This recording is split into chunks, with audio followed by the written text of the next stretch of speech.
Hello, hello, Rhoda here. Welcome to my craft room.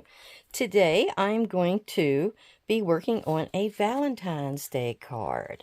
I thought you might like to see. I made a few of these and sent off to my friends in some happy mail, but I thought you might like to see how I come up with this.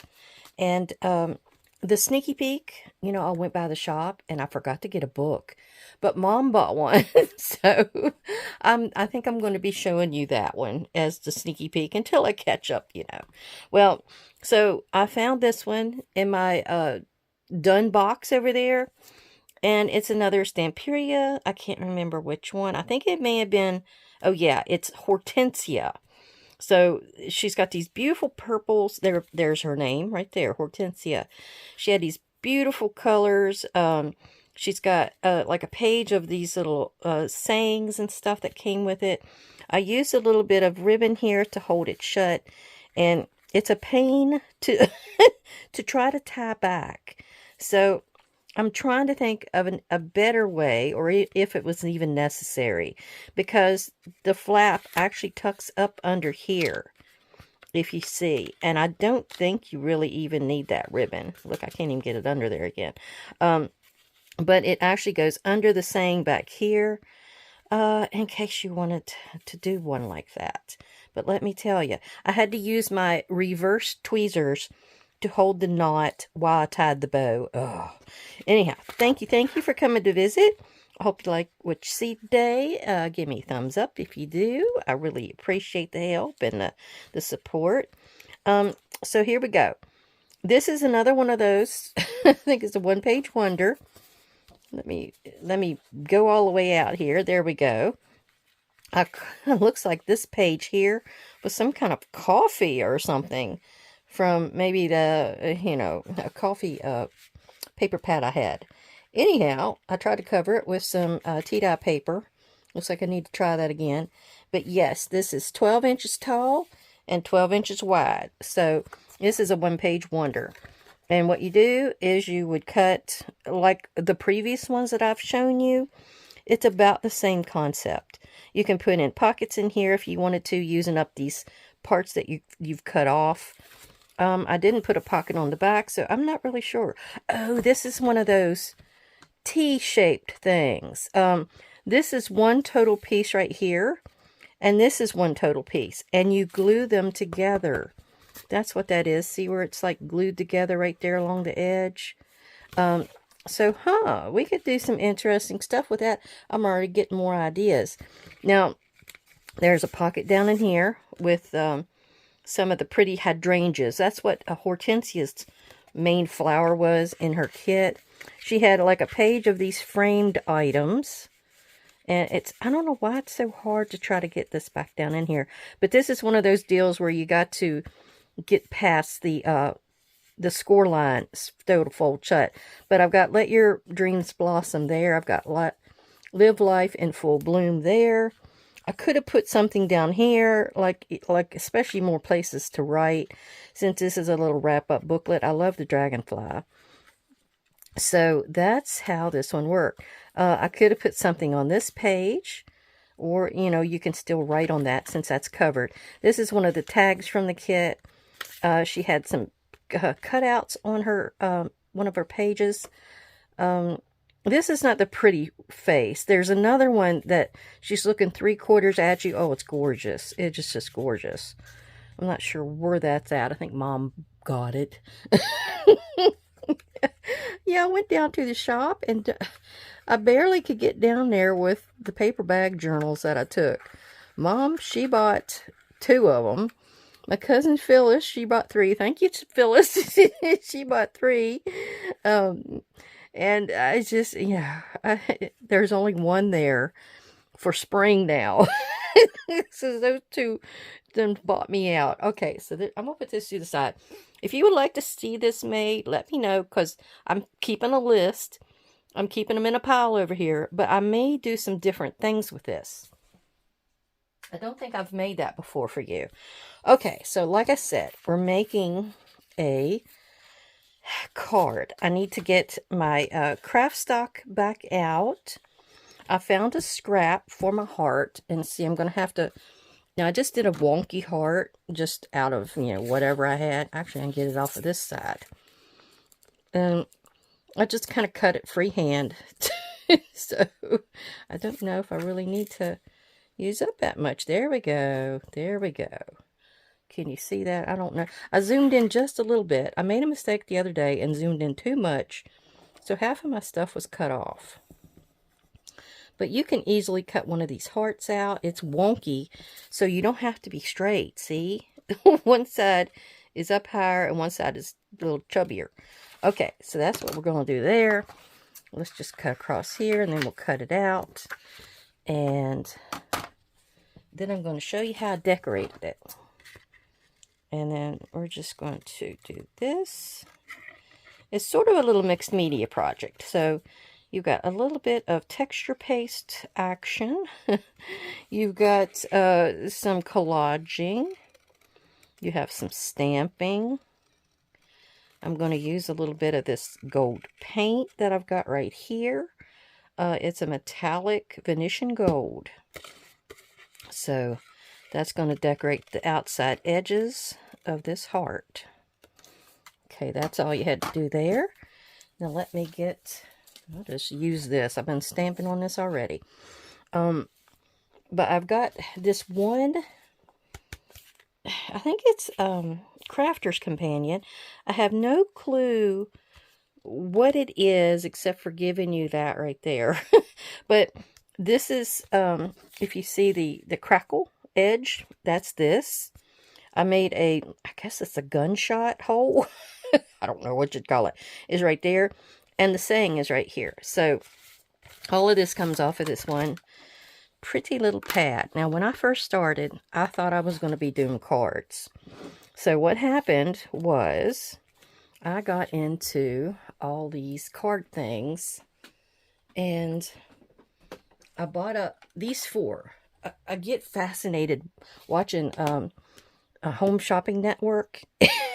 So I went and I was watching...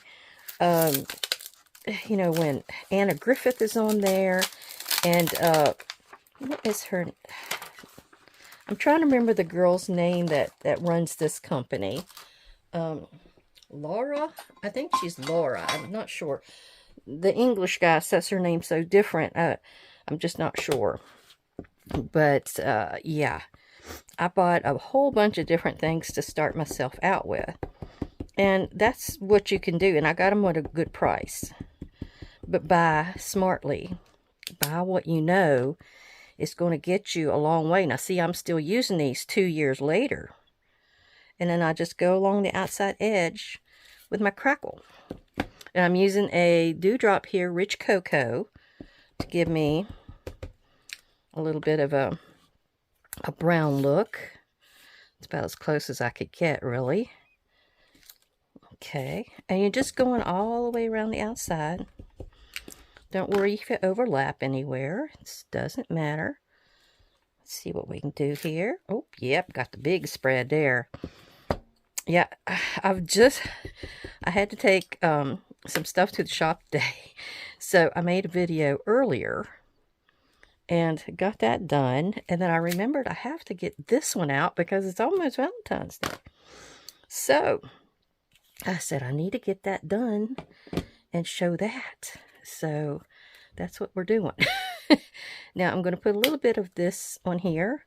Let me see if I need to shake it up any. I don't think so.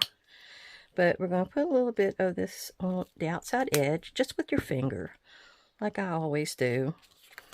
And then you got a little bit of control on it. Like you can make it wider. And this gives you a little bit of a free-for-all look to it. It's not planned.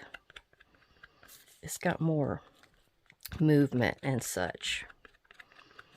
Well, yeah, I'm probably going to go out there and watch the Super Bowl with him. Not that I watch the guys play. I want to see the commercials. Because they have flopped in their commercial ideas the last few years. Now, the Doritos one with the little doggy jumping through the sliding glass door where the guy was teasing him, that was good. the Budweiser Clydesdale, since I'm a horse lover, has not been living up to its name. It has not. So, I don't know what's going to happen there. So I would like to see what they come up with. Okay, I got a gold finger.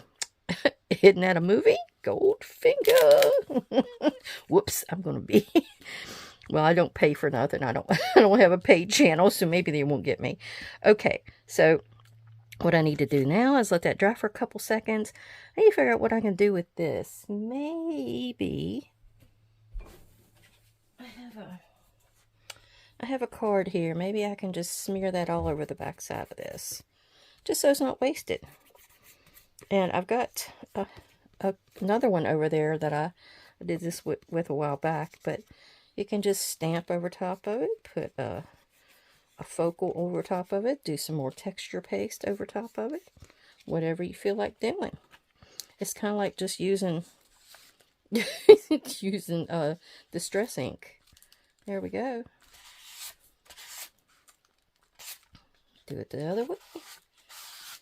Okay, I think she's done. Good enough, right? Good enough. All right. Okay, I took this 12 by 12 piece of craft paper that I got from the Paper Studio. It's a cardstock style.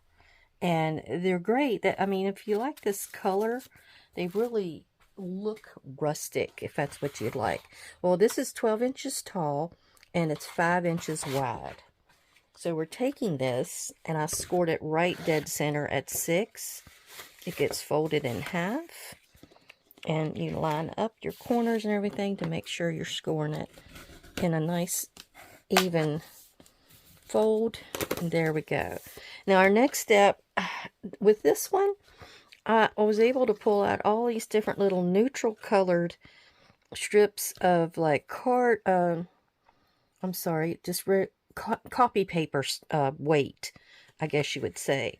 They're very thin. Well, I could not find anything really to go, because I've been working my way through some of my papers, and these were in my box, which, if you're interested in seeing it, since I'm always talking about my scrap box, here it is. Let me go up a little bit, and I think you've got some glare on it as well, but yeah, I just save all of my paper scraps in here. And this is about it. There's a bunch of strips here on the left. There's pieces all through it of different thicknesses. And whenever I need something, this is the first place I dig. So if you can, keep you a shoebox or something with your scraps. Now I'm going to do a big old thing where I put all of these into a magazine and use that as a masterboard. So that is my future plans. To get rid of a lot of that, and that will be bases, and I can use that for anything and everything. Let's see, we're going to get a hold of, or I guess I'm going to go ahead and use the it's barely arch glue, but I'm about out of it. We're going to go right dead center with one of them, maybe this one, and just kind of go across, and I'm going to cut some ends off here and just go at it.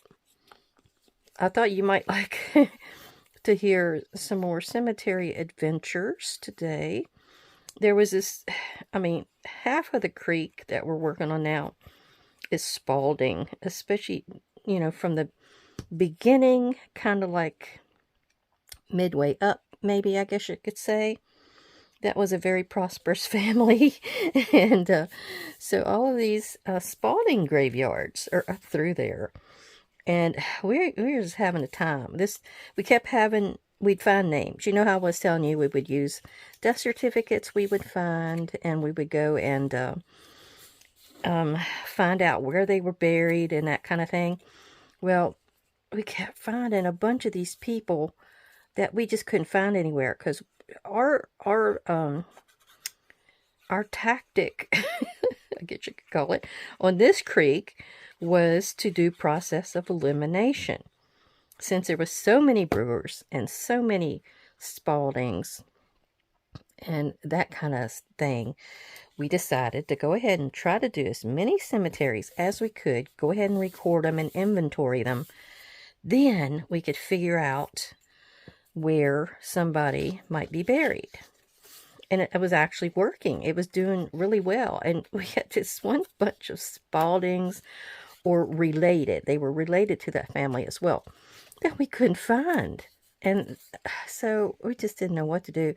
Now, there's this one cemetery where my grandmother's ex-husband, the first husband, I think you've heard me talk about him, the one that wanted her to beg him to come back every time. So anyhow, we go to that cemetery, and I vaguely remembered a few graves way on up there. There's actually 4 cemeteries there. There's this one pillar stone that is right there as you go up. There's like a 4-wheeler track, and there's a grave there that has a real tall pillar stone, and we were able to read it this time, but it's made out of sandstone, so the more you rub it, the more it comes off. So we tried not to do that much to it, so you know it would stick around. But what we did was figure out that that was Cy Nicholas, and it had Remember Me, and that's it. Had no dates, nothing. That's all he got. I think that used to be a mine up in that holler, so I got a feeling that he got killed in the mines possibly. And they put him right there. But he's up on the side of a hillside. It's steep. But then again, there's a few other graves up there. Real old ones, because they're just rocks. And then there's a group that is kind of related to my Salmon's family that is up there. There's about 4 of them in a row. And he used to live right down below there. Right down below. You know, since there's this other one on the other side, let's go with this one. So yeah, then you start walking up, and they call this the CNC trail, and it's where a lot of people will do the off-road, use the 4-wheelers or off-road vehicles and such, and going up in the mountains. I don't know if you've heard of the Hatfield-McCoy Trail. Of course, you've heard of the Hatfield-McCoys. That's the ones that were feuding. Well, they're close to there. The Hatfields were the Mingo County ones, which is where we're at. And then the McCoys are the Pike County ones, which are across the Tug River and across the line. So, anyhow, so that's where a lot of the families or people will come through there and get up on one of those trails and going up in the mountains. And oh, it's beautiful up in there. Just being able to be free and go up and enjoy all that nature. It's gorgeous. Oh my gosh. But anyhow, we did finally learn where that other Spalding cemetery is what I was getting to. There is a rock up there that's actually got initials on it as you're walking up to part of that first level. And it's JMJ, I think. So, you know, we're racking our brains. Johnson? Jackson? Yeah, what could the name be? So that's part of our little, you know, thing we get. We're trying to figure out mysteries. Boy, and is there a lot of mysteries? But yeah, there's 4, 5... Spalding cemeteries in like a small amount of space up there, and I think it's mostly family oriented. You know, you'll get there and it's a certain family that lives in it, that kind of thing, or that's buried there. I mean, not lives in it, dummy. All right, let me see what I got here.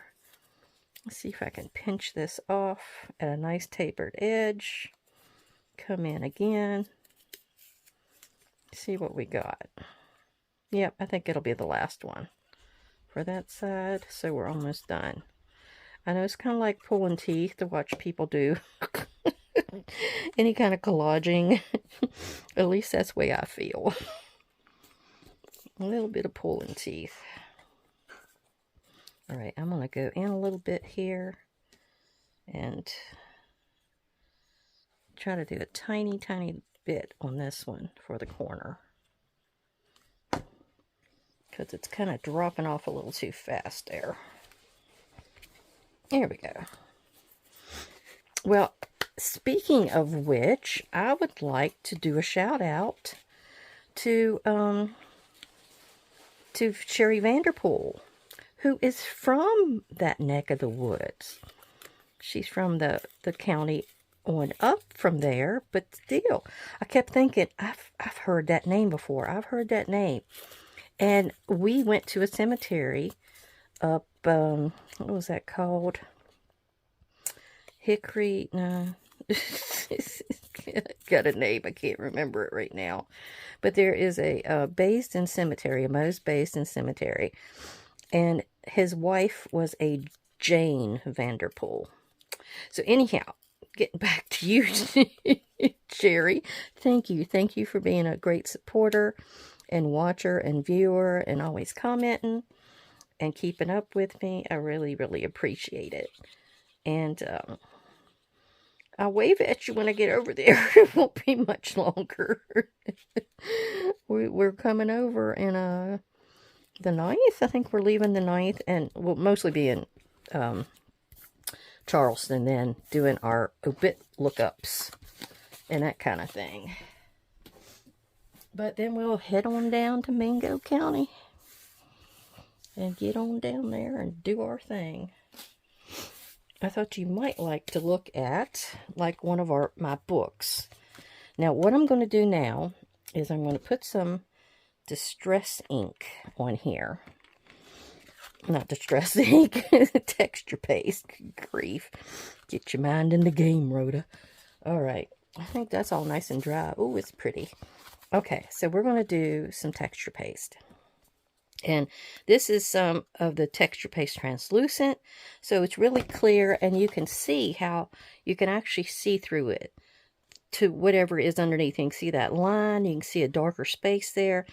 So this is great stuff. Plus, it comes white. I went and put some of my re-inker for Vintage Photo in here, and that's why I got it to be that color. I think it's usually this. I think that's the newer one. Texture paste transparent, or well, it's transparent. Maybe not. I know I got one somewhere. It's up on the shelf. I've got several of these.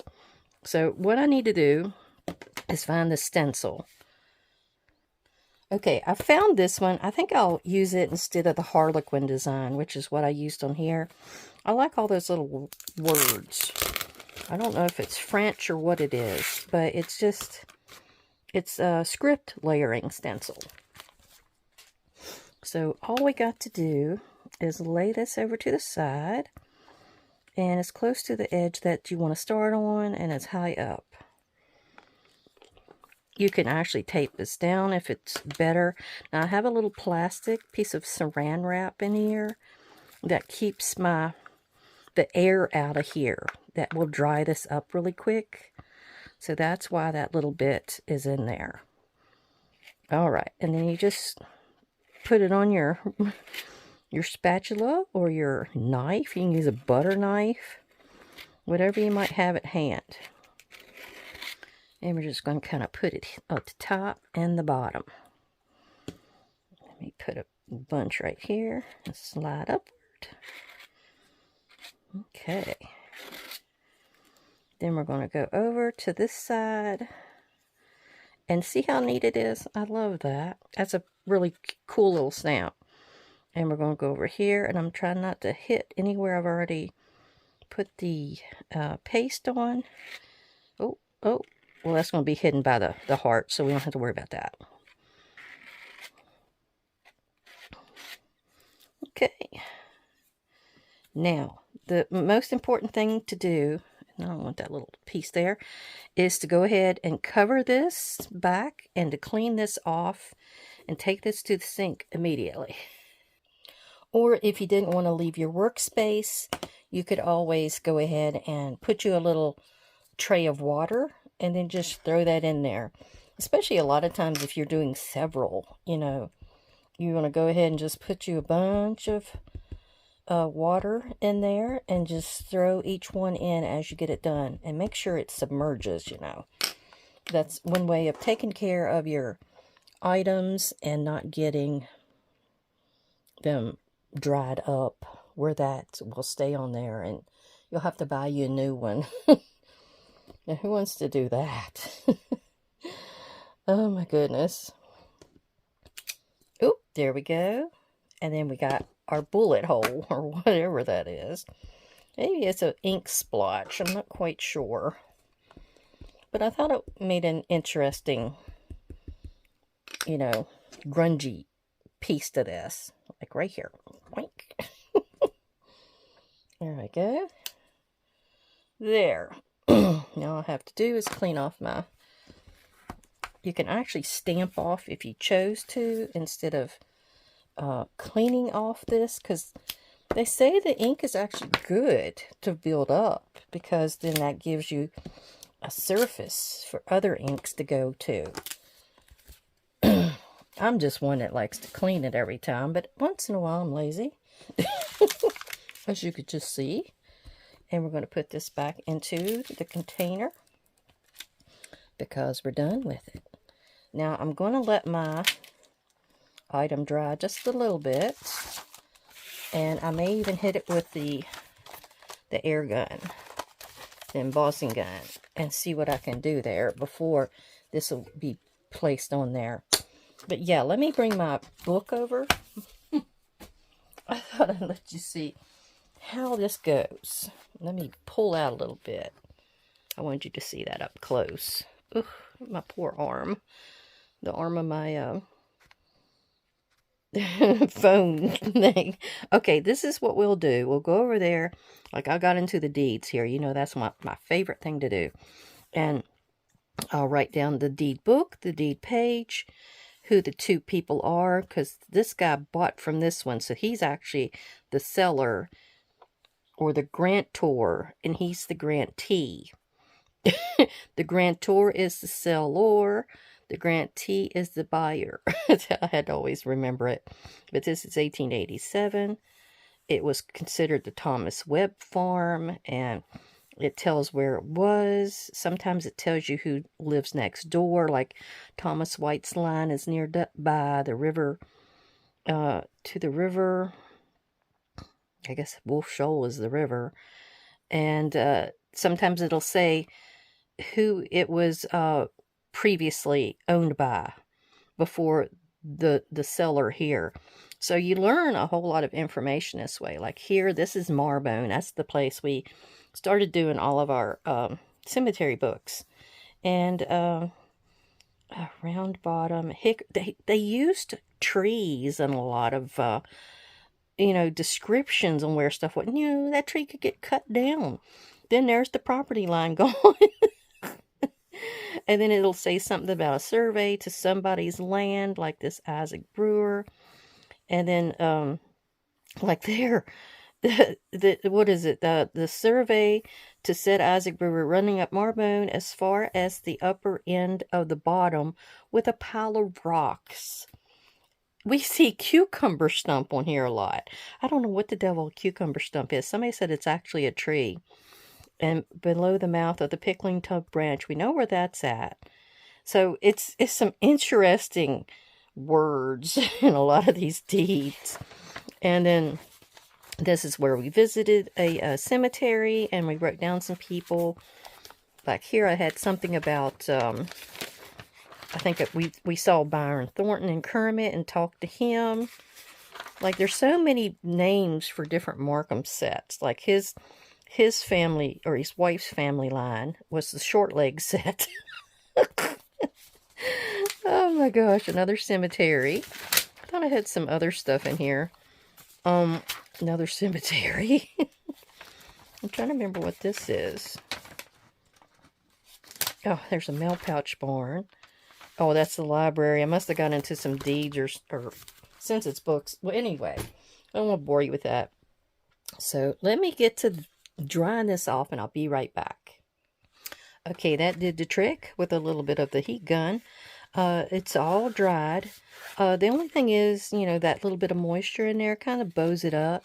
So once you get it all complete, put it under a heavy book or inside of a book, and that'll take care of all of that problem for you. We're going to go ahead and ink the outside edges like I did here to give it that rustic look. Now this, of course, looks more grungy because of the being a, you know, the just plain papers, just neutrals. But if you wanted to add some color, that's why I went ahead and did this section or card made this way so you could see the difference. My mind's going kaput on me. Sorry.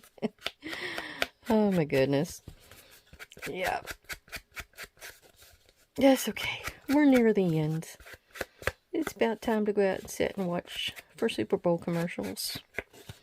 I have nobody that I'm rooting for, so it'll just be a pleasure to watch it. Maybe my husband will have a few things to say. I'm sure he will. Okay, so this little area up in here is awfully bright and cherry. And this is too. Oh, well. I'll probably give this one to Mom. Alright, so we are going to go ahead and glue that on there. Now, see, it doesn't stick out as well as it did on this one. And since I've got a bumpy surface with all the texture paste, we're going to use some fabric tack. Oh, and I need to ink the outside edges of that as well. I think what I did was maybe use some vintage photo on it first. That may be how I did that. Let me cap my glue. Yeah, I kind of go in at an angle, so I'm catching some of that gold paint and turning it a little bit darker. I don't know if you can see me. See me at like a 45-degree angle to it. And that'll add a little bit more darkness. Okay, I think that's good there. Now, with the darker color, I'm going to actually go at a steeper angle. I still want it to be seen, but I want that burnt edge look that I love.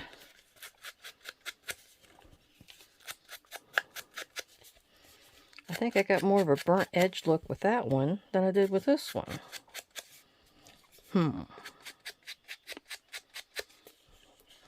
Might need to add me some more re-inker to this one. Whoopsie. Alright.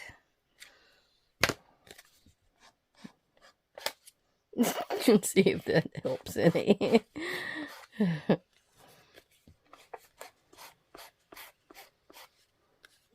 That did a little bit. A little bit of rustic. Let's see. Ooh, I kind of like that. Let's keep going. And like a little scratchy line on it.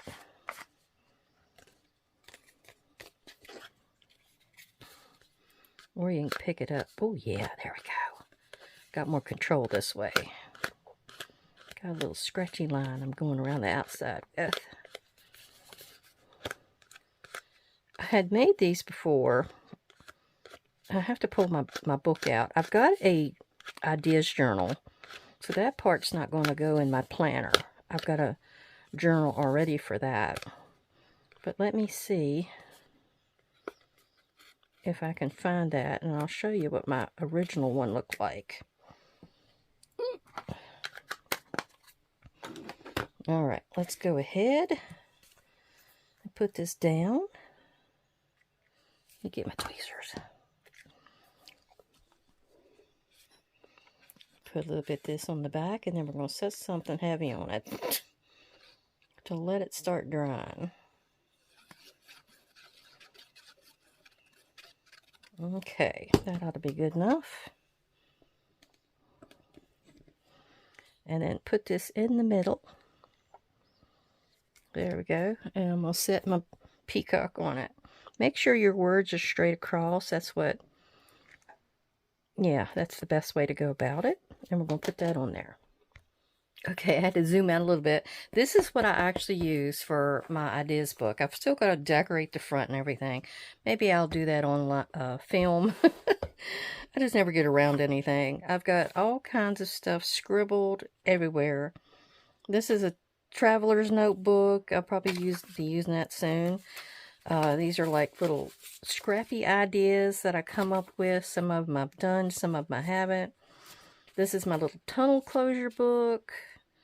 I don't know what I've got inside of it there. I remember doing one of those. Now this is another one of those really, really early little pocket ideas.